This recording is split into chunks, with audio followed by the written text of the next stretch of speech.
सुमन गायत्री के चैनल पर आप सभी का स्वागत है। हम लोग पूजन का गीत गाने जा रहे हैं। आप लाइक कीजिए, सब्सक्राइब कीजिए, हमारा वीडियो अच्छी लगे शेयर कमेंट कीजिए। गलती को क्षमा कीजिए, पूरा वीडियो देखिएगा।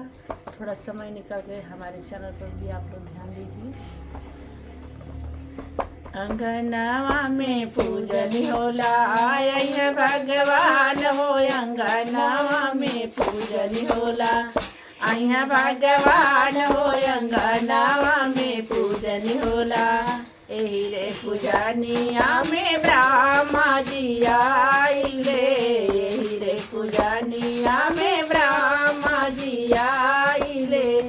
हाथवा में ले ले बानी, हाथवा में ले ले बानी, होती है निशान हो, अंगनवा में पूजन होला आया भगवान हो, अंगनवा में पूजन होला आया भगवान हो, अंगनवा में पूजन होला।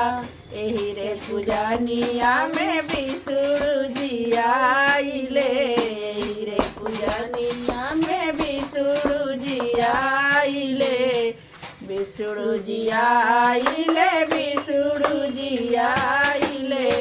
एही रे पूजनिया में विष्णु जी आइले।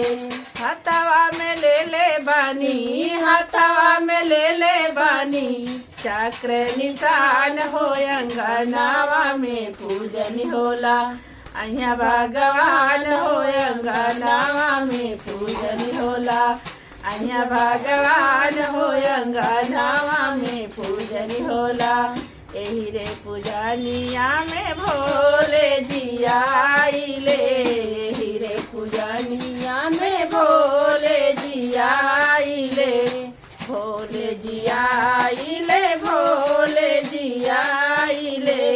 हाथवा में ले ले बानी, हाथवा में ले ले बानी, डमरू निशान हो, अंगनवा में पूजन होला आया भगवान हो, अंगनवा में पूजन होला आया भगवान हो, अंगनवा में पूजन होला। एही रे पूजनिया में राम जी आइले, एही रे पूजनिया में राम जी आइले, राम जी आइले, राम जी आइले।